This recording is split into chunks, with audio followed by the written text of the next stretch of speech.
Thelma Todd had Christmas gifts waiting in her car trunk. When they found her lifeless in a garage, no one could explain. Soon after, Superman, George Reeves, was shot upstairs at his own party, and Natalie Wood, terrified of water, drowned off a yacht in the dead of night. Here are 17 of the strangest disappearances and unsolved mysteries of classic Hollywood, and new, resurfaced details. Number 1. Natalie Wood, the star, afraid of water, who drowned at sea. The waves lapped quietly against the yacht, but the silence that followed still echoes louder than applause. On November 29, 1981, Natalie Wood, terrified of water since childhood, was pulled lifeless from the Pacific. Near Santa Catalina Island, she had gone missing in the night while aboard Spangler, a luxury yacht anchored in dark waters. The official report called it an accident, but Hollywood and millions of fans never accepted such a simple ending. Natalie Wood was no ordinary actress.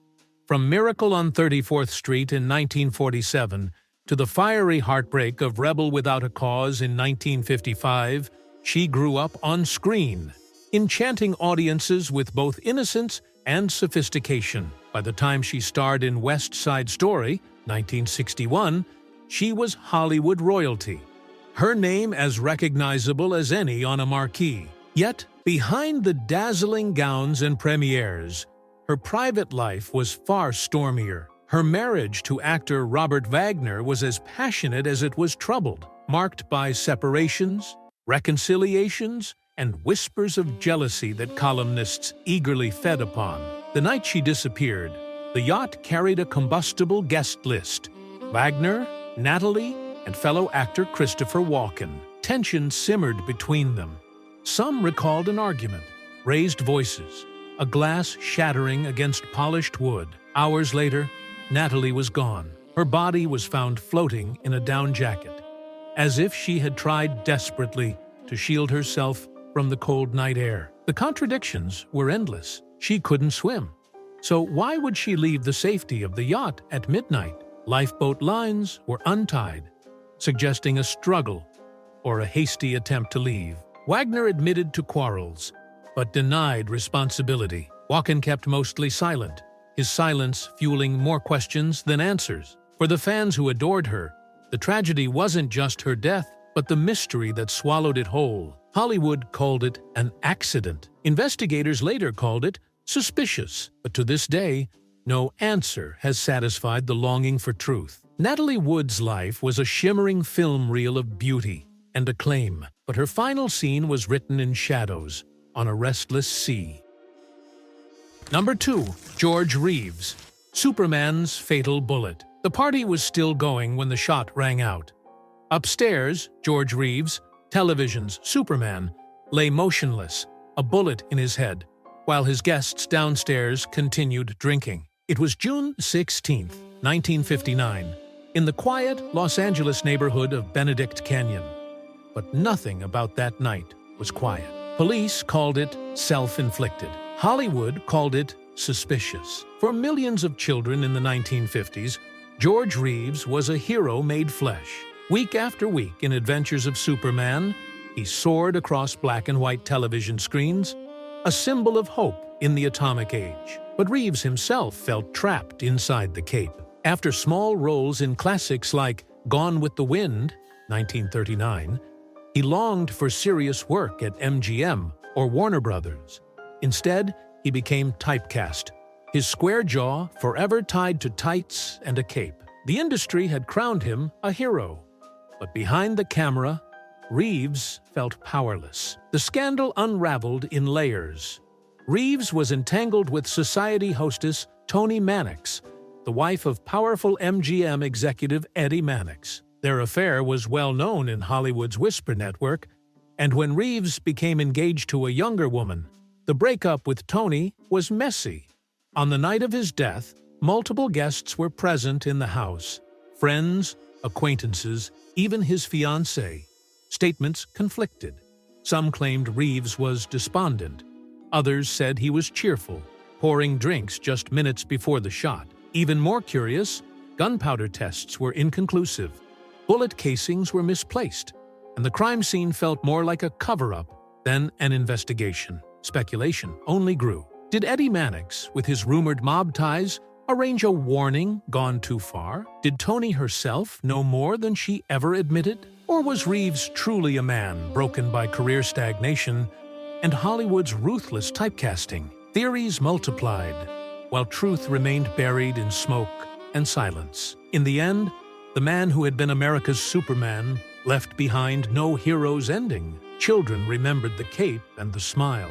Hollywood remembered the scandal and the gun. And the question that lingered was as haunting as the echo of that fatal bullet. Was it despair or murder?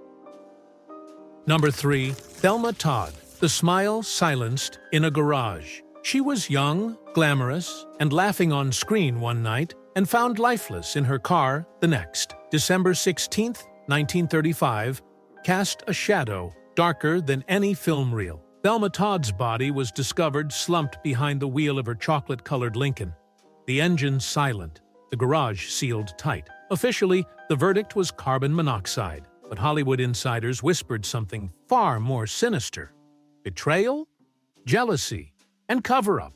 Todd was no small starlet. Nicknamed the Ice Cream Blonde, she lit up comedies alongside the Marx Brothers in Horse Feathers, 1932, and Monkey Business, 1931. She owned her own cafe, Thelma Todd's Sidewalk Cafe on Pacific Coast Highway, a hot spot where gossip columnists, gangsters, and producers mingled over cocktails. To the public, she was the golden girl who had conquered both silent films and the talkies. Behind closed doors, though, she was caught in a web of power players.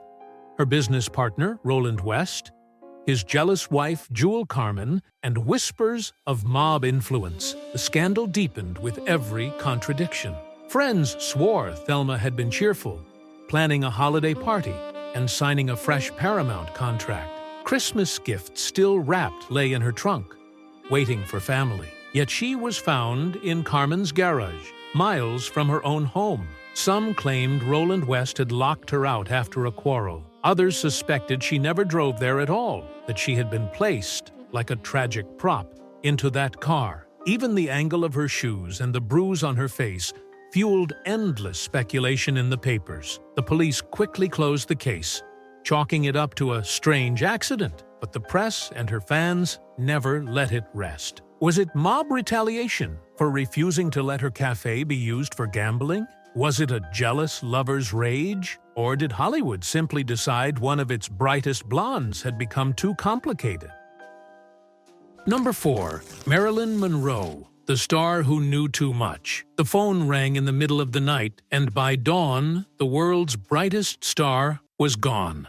On August 5th, 1962, Marilyn Monroe was found in her Brentwood bedroom, a bottle of pills beside her bed, the sheets tangled like a scene from one of her films. The official cause was a fatal mix of barbiturates, but for decades, the whispers have never stopped. Was it accident, despair, or something far darker? Marilyn Monroe, born Norma Jean, was the most luminous face of the 1950s. With Gentlemen Prefer Blondes, 1953, The 7-Year Itch, 1955, and Some Like It Hot, 1959, she reigned as Hollywood's blonde goddess. Yet her stardom was never carefree.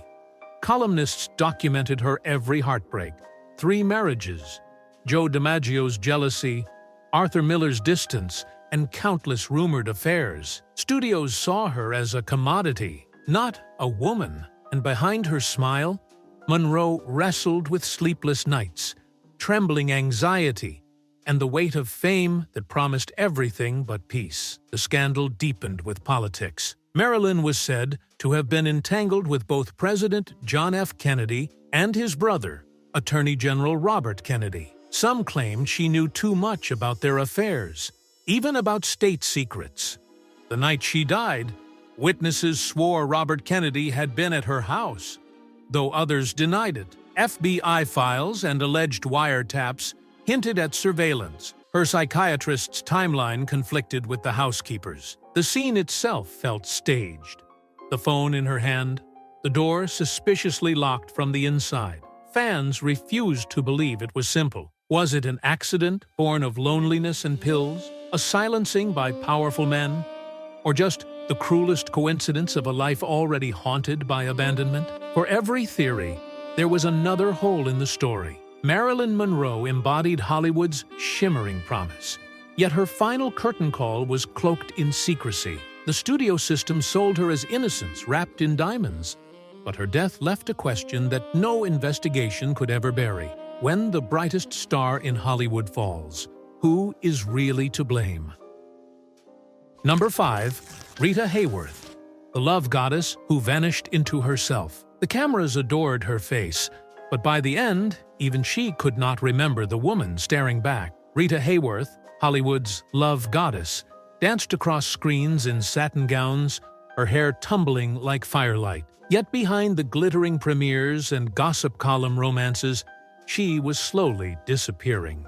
Not into scandal alone, but into herself. At Columbia Pictures in the 1940s, Hayworth reigned supreme. Films like Cover Girl, 1944, and Gilda, 1946, made her the poster pinup of World War II.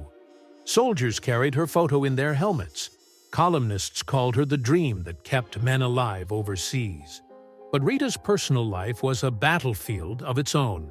She married 5 times, from bandleader Artie Shaw to actor-director Orson Welles, and even to Prince Ali Khan, making her Hollywood's unlikely royalty. Yet none of those marriages brought her the peace her audience imagined. Behind the ballroom gowns, she struggled with betrayal, loneliness, and what the papers only dared to call personal demons. By the late 1950s, whispers grew darker. On sets, she forgot lines, stumbled through scenes, or disappeared into silence. Producers called her unreliable. The tabloids hinted at scandal, painting her as a fading star who couldn't put down the bottle. But the truth was more tragic than the headlines. Rita Hayworth was among the first public faces of Alzheimer's disease, though doctors didn't name it until years later. In Hollywood, her decline looked like gossip fodder. In reality, it was an undiagnosed illness erasing her piece by piece. Friends described her as gentle, lost, and haunted in her final years. A woman once crowned the most beautiful in the world. Reduced to a mystery her own mind refused to solve. The scandal, perhaps, was not her failing, but how quickly Hollywood turned away, unwilling to face the fading of its most radiant light. In the end, Rita Hayworth was both goddess and ghost. Her image on a pinup calendar never aged. But the woman herself slipped beyond memory, leaving behind the cruelest irony of all, the love goddess who vanished not by scandal, but by forgetting herself. Number 6. Veronica Lake, the peekaboo star who disappeared. The curtain of hair that once made her famous later became a veil she couldn't lift. Veronica Lake, the peekaboo girl, went from lighting up Paramount Pictures in the 1940s to vanishing into dingy hotel rooms and menial jobs. To the world, she had disappeared. To Hollywood, she was simply discarded. In her prime, Veronica Lake was magic on screen. With Alan Ladd at her side in This Gun for Hire, 1942, The Glass Key, 1942, and The Blue Dahlia, 1946, she redefined the femme fatale. That cascade of blonde hair covering one eye became a national craze. So much so that women on the home front copied it during World War II, until the government warned the style was dangerous around factory machinery. She was Paramount's darling, a rival to Lauren Bacall and Rita Hayworth. But beneath the shimmer, Veronica was battling studio feuds, failed marriages, and whispers of instability. The scandals began quietly. Crews complained she was difficult, moody, and prone to vanishing from set. Columnists hinted at heavy drinking, and her reputation soured as quickly as her box office draw. By the late 1940s, Paramount cut ties. Just like that, the peekaboo star was out of fashion. She drifted from stage work to bit parts, each return a little dimmer. By the 1960s, the once coveted goddess was tending bars in New York, her identity unknown to the very patrons who had once pinned her photo on bedroom walls. Her decline was both tragic and humiliating. Tabloids occasionally rediscovered her, photographing her in shabby apartments or reporting on her financial struggles. Fans who remembered her on-screen allure were left stunned at the contrast. The very hair that made her a legend now symbolized her downfall, a gimmick that Hollywood grew tired of, leaving the woman beneath forgotten. Veronica Lake's story was a vanishing act, more cruel than any written by a screenwriter. She embodied mystery on screen, only to become one in life, a silver screen goddess who slipped through Hollywood's fingers, disappearing not into glamour, but into obscurity. Number 7. Virginia Rappe and Fatty Arbuckle, the party that destroyed 2 lives. The laughter of a Hollywood party turned to screams, and within days, a rising actress was dead, while one of comedy's biggest stars was ruined. On September 5, 1921, silent screen beauty Virginia Rappe attended a raucous Labor Day weekend gathering at the St. Francis Hotel in San Francisco, hosted by Roscoe "Fatty" Arbuckle. What followed became the most notorious scandal of the silent era. A death shrouded in mystery, a trial steeped in sensational headlines, and a career destroyed beyond repair. Roscoe Arbuckle was no small figure in Hollywood. By 1920, he was earning over $1 million a year, rivaling Charlie Chaplin and Buster Keaton as one of the kings of comedy. Audiences adored his slapstick style at Paramount Pictures. Virginia Rappe, meanwhile, had appeared in a handful of films and was eager for her big break. Their names might have faded into history quietly, but the night of that party ensured neither would ever be forgotten. Witnesses told conflicting stories. Some said Virginia suddenly screamed in pain at the gathering, clutching her abdomen and whispering, "He did it." Others insisted she left the party ill, only to collapse days later. She died on September 9th, at just 26 years old, from peritonitis caused by a ruptured bladder. Almost immediately, Arbuckle was accused of misconduct and arrested, the newspapers painting him as a monster. The autopsy revealed pre-existing health issues, but the press ignored the nuance.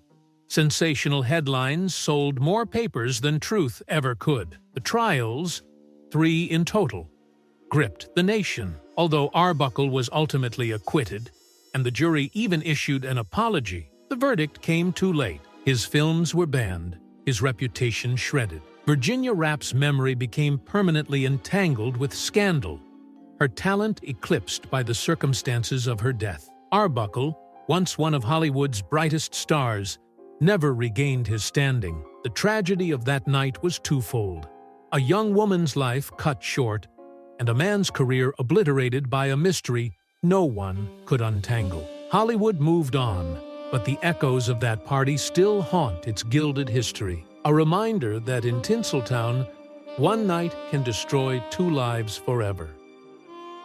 Number 8. Jean Spangler, the starlet who vanished into the night. She left her house in Los Angeles on a cool October evening, smiling, promising to be back soon. She never returned. Jean Spangler, a 27-year-old actress and dancer, walked into Hollywood's glittering nightlife on October 7, 1949, and vanished without a trace. Her purse was later discovered in Griffith Park, its contents spilling secrets that would puzzle investigators and fans alike. Joan wasn't a household name yet, but she was close.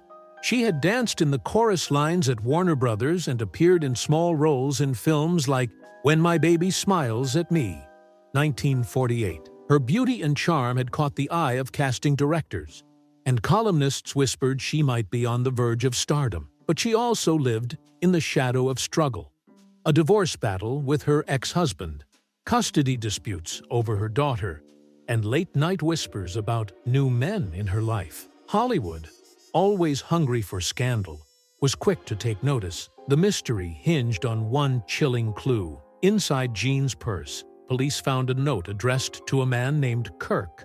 It read, "Can't wait any longer. Going to see Dr.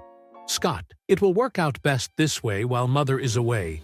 rumors erupted instantly. Did Kirk mean Kirk Douglas, her recent co-star on the set of Young Man with a Horn? Douglas denied ever knowing her beyond the set. Others speculated that Dr. Scott referred to a clandestine physician, perhaps tied to one of Jean's whispered affairs. The trail only grew colder. Friends recalled seeing her at the farmer's market that night, dressed elegantly, as if she were meeting someone important. Some suspected mob involvement, noting that Jean had been linked, however faintly, to men in Los Angeles' underworld. Others believed she planned to travel, but was silenced before she could reveal why. Despite national headlines, police never found her body, her car, or any trace of where she went. For Hollywood, Jean Spangler became a ghost story, a starlet on the cusp of fame, who walked into the night and was swallowed by it. And the cruelest twist of all, without a body, there was never an ending, only questions that grow louder with time. Number 9. Carole Landis, the blonde who knew too much. The phone rang unanswered, and when her maid finally entered, the sight was chilling. Carole Landis, the golden-haired actress of the 1940s, lying on the floor beside a note that Hollywood would rather forget. It was July 5th, 1948, the morning after a secret night with actor Rex Harrison. The studios called it tragedy. The gossip columns called it scandal. And to this day, questions linger over whether the blonde bomber knew far more than she was allowed to say. Carole Landis had risen fast in Hollywood. With her sparkling looks and quick wit, she lit up films like 1 Million BC, 1940, a picture that made her a pin-up sensation. During World War II, she became a darling of the troops, touring with the USO and earning the nickname the Blonde Bomber for her tireless morale-boosting shows. She dined with generals, sang for soldiers, and sent letters to homesick men at the front. But behind the glitter, Landis's personal life was turbulent. 4 marriages by her early 30s, rumored affairs with studio executives, and endless tabloid speculation about who she loved and who she trusted. The night before her death, Landis had been with Rex Harrison, then married to actress Lily Palmer. By dawn, she was gone, leaving a farewell note addressed to her mother, but curiously omitting details of the night before. Harrison discovered her body, but waited hours before contacting authorities, fueling suspicion that something had been covered up. The coroner's report listed a fatal mix of pills, but fans wondered if heartbreak alone explained the timing. Did Landis threaten to expose her affair with a married star, or did she stumble into something the studios worked quickly to silence? Her funeral drew the great and powerful of Hollywood, yet whispers swirled at the edges of the crowd. Landis had been on the cusp of reviving her career with new film contracts. She had survived the turbulent war years, only to collapse once the cameras stopped rolling. For all her patriotism and beauty, Carole Landis's final role was written not by Hollywood screenwriters, but by scandal. The blonde who had once given soldiers hope was left as a question mark in the industry she had served so loyally, a star extinguished while the truth flickered out with her. Number 10. Lupe Vélez, the Mexican Spitfire, who didn't die. As the papers claimed, the tabloids turned her final hours into a grotesque joke.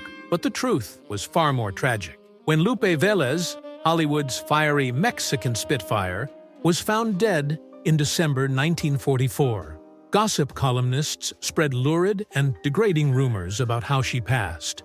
The headlines mocked her, painting a scandalous caricature that erased her talent. In reality, her end was quieter, sadder, and steeped in betrayal. At her height, Vélez was a sensation, bursting onto the screen in The Gaucho, 1927, with Douglas Fairbanks and later starring in the wildly popular Mexican Spitfire comedies at RKO in the early 1940s. She embodied passion, energy, and humor. Known for her explosive temper and sharp tongue, she was both celebrated and feared in gossip circles. She dated Gary Cooper, sparred with studio heads, and earned a reputation as a woman who never played by Hollywood's rules. But beneath the glamour, Vélez's life was turbulent. Failed romances, financial stress, and the relentless typecasting that trapped her in the role of a hot-tempered caricature. The scandal unfolded when she discovered she was pregnant by her younger lover, actor Harold Ramonde. In the conservative climate of 1940s Hollywood, an unmarried pregnancy was treated like a crime. Studios feared the fallout. Friends said Vélez was distraught, torn between love, shame, and a career already slipping away. On the night of December 13, 1944, she dined with friends, returned home, and swallowed a fatal mix of pills. Yet the press did not tell her story with dignity. Instead, a cruel and false rumor emerged, claiming her body had been found in a humiliating position. The myth persisted for decades, overshadowing the truth that she had been found peacefully in bed, her dignity intact. Hollywood let the smear stick because scandal sold better than sorrow. For a woman remembered as the Mexican Spitfire, her fiery reputation outlived her real legacy. She gave audiences laughter, light, and bold defiance. But the industry repaid her with ridicule and death. Lupe Vélez wanted to control her story. Instead, Hollywood rewrote it, leaving us to wonder how a woman so full of life could be silenced by lies. Number 11. Paul Bern, the husband, MGM, tried to erase. The police found him in his bathrobe, a note on the nightstand, and a bullet wound that screamed mystery louder than the silence in the room. It was September 1932, just 2 months after Paul Bern had married Jean Harlow, MGM's platinum blonde sensation. Hollywood's publicity machine moved quickly, and from that moment on, the truth was never trusted again. Bern wasn't a household name, but in the industry, he was powerful. As an executive and producer at MGM, he worked behind the glittering facade of Grand Hotel, 1932, and Red-Headed Woman, 1932, guiding projects and shaping stars.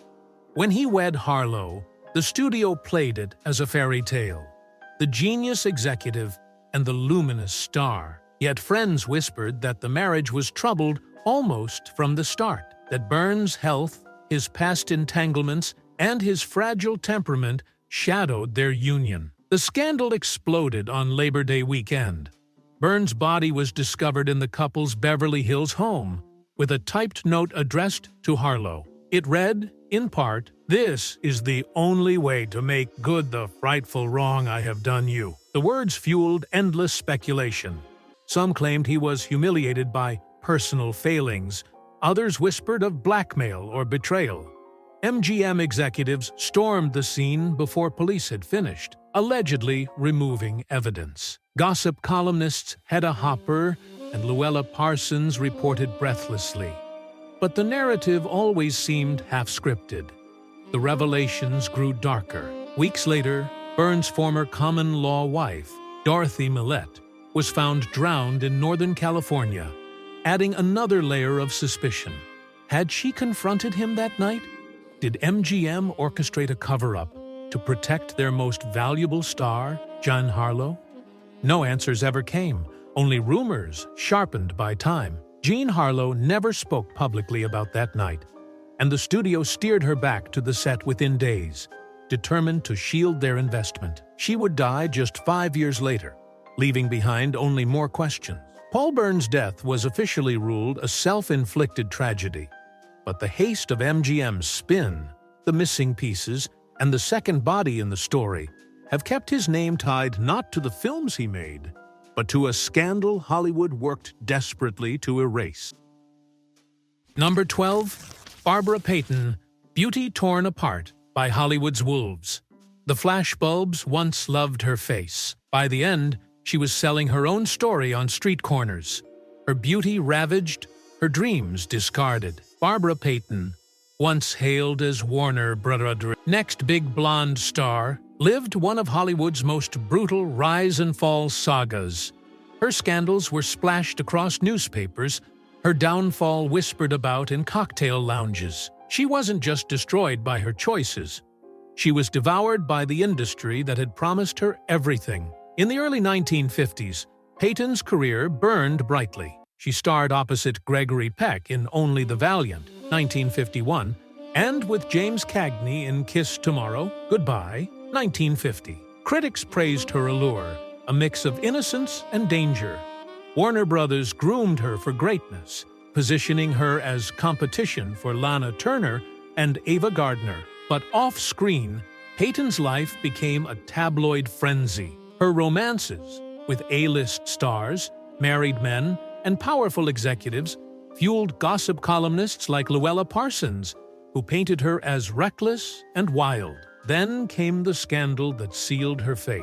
In 1951, she was engaged to actor Franchot Tone, but continued an affair with Tough Guy star Tom Neal. The love triangle erupted into violence when Neal brutally beat Tone, leaving him hospitalized with a shattered face. The newspapers had a field day. Warner Brothers washed their hands of her, and respectable roles vanished overnight. From there, her decline was swift and merciless. She turned to low-budget films, then to hustling and selling her company to survive. By the 1960s, she was photographed in seedy bars, her once glamorous looks ravaged, her name a punchline rather than a headline. In 1963, she released a ghost-written memoir, I Am Not Ashamed, an unflinching account of her descent, but even that was marketed more for scandal than sympathy. Barbara Payton's tragedy was not just personal, but systemic.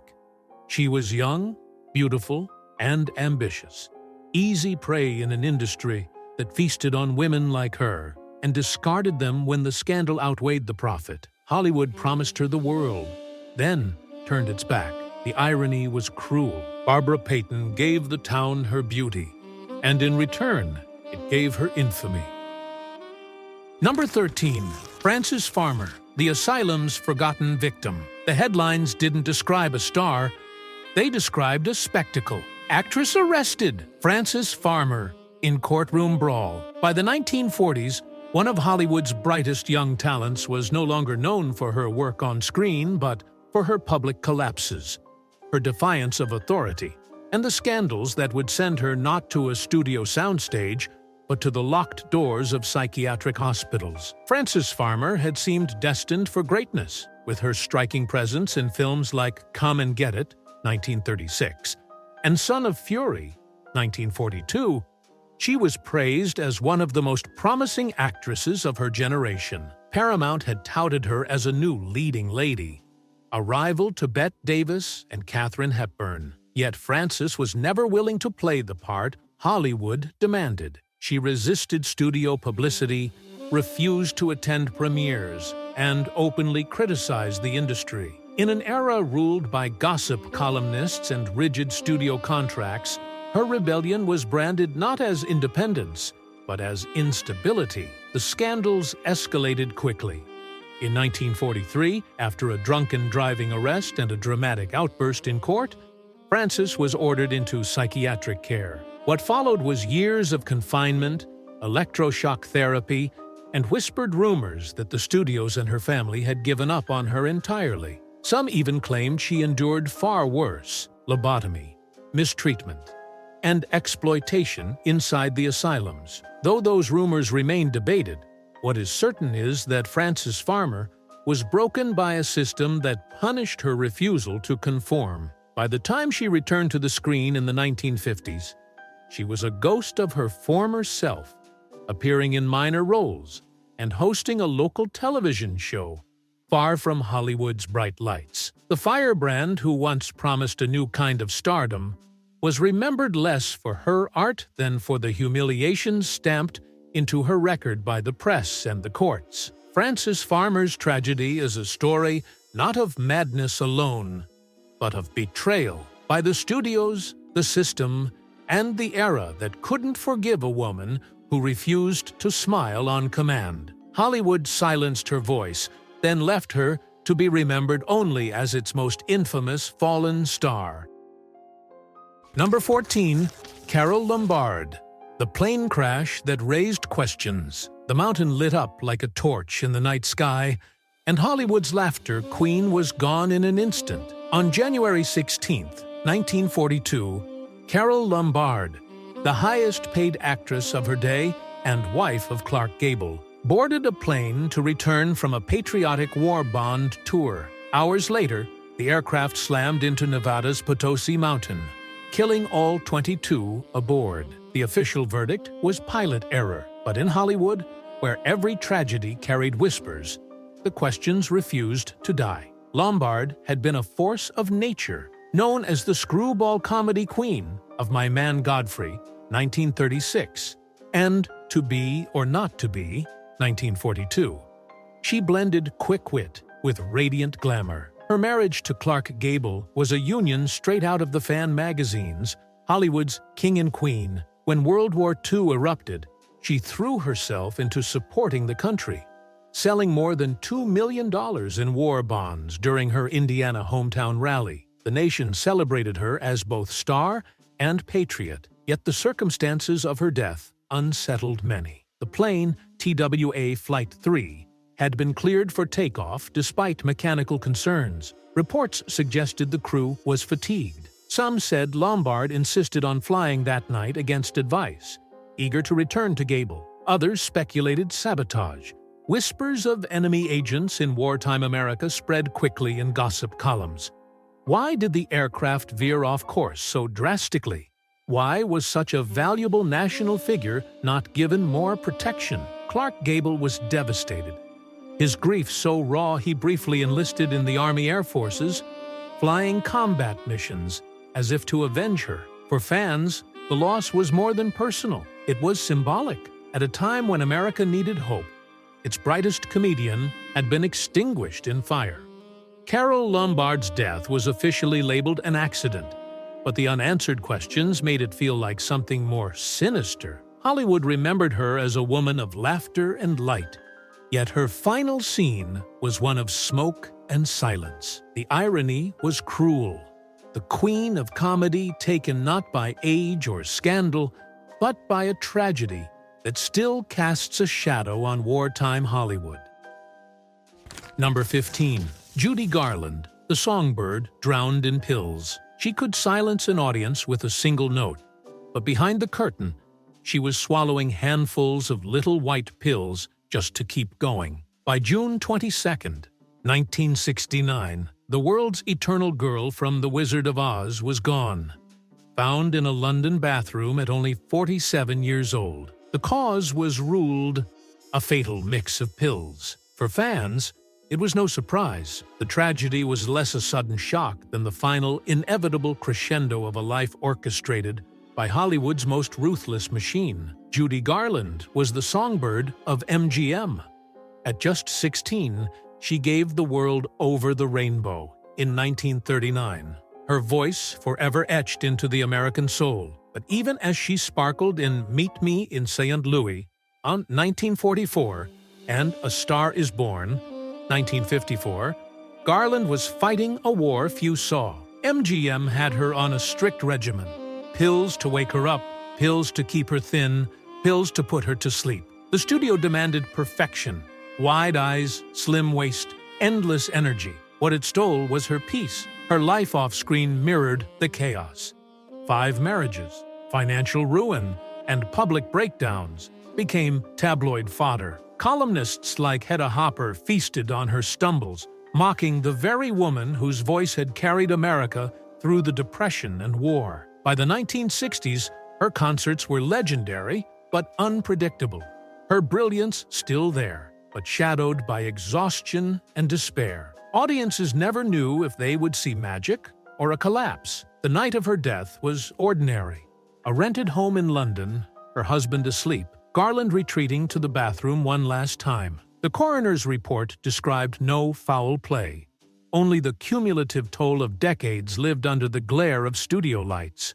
For the fans who loved her, the tragedy was unbearable because it felt preventable. She had been broken by the very system that built her, wrung dry by an industry that prized her voice, but never cared for the woman behind it. Judy Garland dreamed of rainbows, but Hollywood handed her only shadows.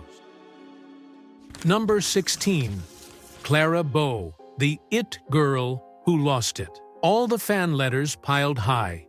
thousands each week. Yet inside her mansion, Clara Bow was collapsing under the weight of her own legend. Hollywood's first true it girl, who had embodied the carefree spirit of the Roaring Twenties, became the cautionary tale of a star chewed up and discarded by the very machine she helped create. At Paramount Pictures, Clara Bow was electric.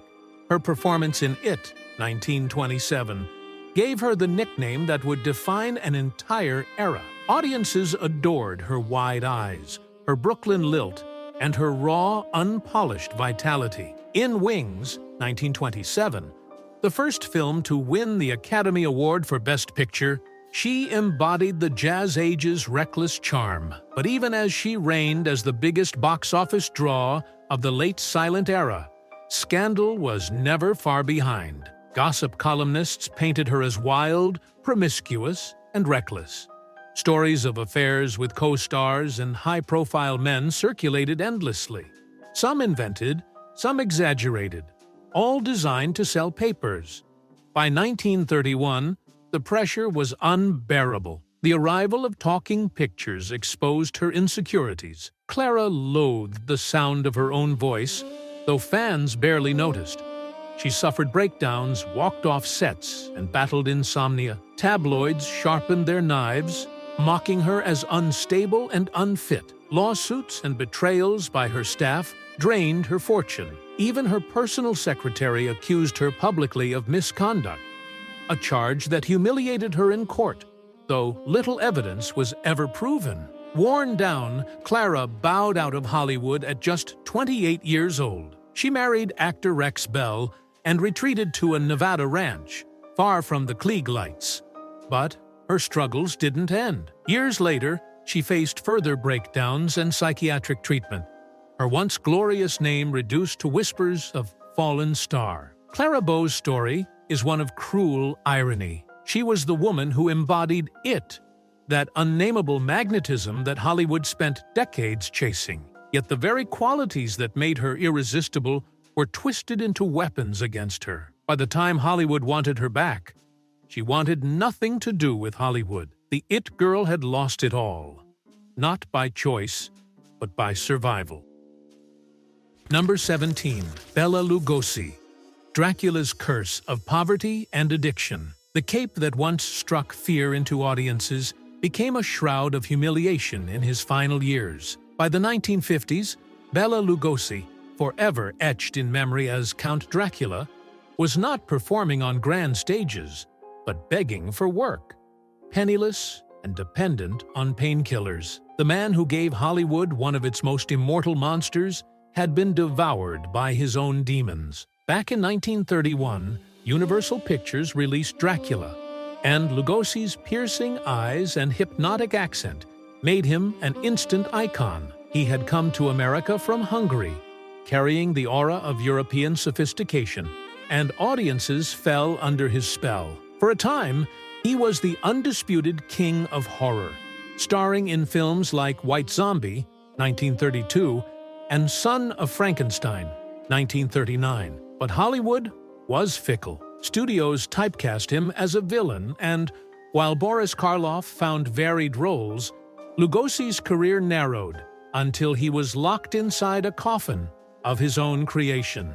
The scandals gathered as quickly as the deaths. By the 1940s, Lugosi's work had slipped into Poverty Row Studios like Monogram, where he appeared in cheap horror films that mocked the very legend he had built. His personal life was no kinder. Failed marriages, financial ruin, and the whispers that he was struggling with dependency on morphine, prescribed originally for chronic leg pain. By the mid-1950s, his decline was so stark that he checked himself into a public hospital for treatment, the first major star ever to admit such a battle publicly. Even his death carried irony. In 1956, Lugosi was buried in his Dracula cape, a role he both loved and loathed. At the time of his passing, he was working not on grand productions, but on the low-budget, bizarre films of Ed Wood, projects later remembered more for ridicule than artistry. Bela Lugosi gave Hollywood one of its most enduring images, the aristocratic vampire who stalked in shadows. Yet his real tragedy was lived in daylight. The poverty, the broken pride, the scandal of a man who had once been a king reduced to a cautionary tale. Dracula was immortal. Bela Lugosi was not. Hollywood's glow was golden, but its shadows hid secrets that still haunt us. These stars gave the world their light, yet paid the highest price. Share your thoughts on their stories below. And if you'd like more untold Hollywood mysteries, subscribe and join us for the next chapter.